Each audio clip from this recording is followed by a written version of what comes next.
Guys, may in-order tayo dito. Dumating na. Shafting to guys. Pangpalit natin ng shafting sa DC brushless pan. 12 volt. Yun. So, papalitan natin siya ng shafting kasi pud-pud na. Garal-gal na kapag umaandar. So, ito lang yung papalitan natin. So, yung bushing na okay naman. Mas matibay yung bushing.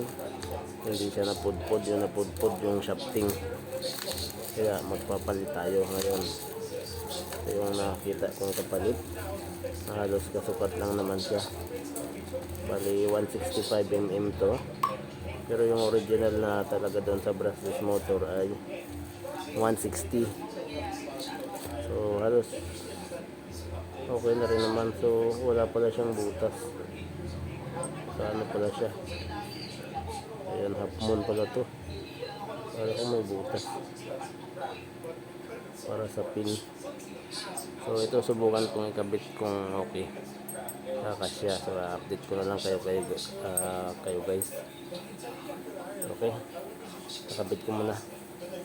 So, maganda naman ang quality. Ayan, so 165 mm. So ayan.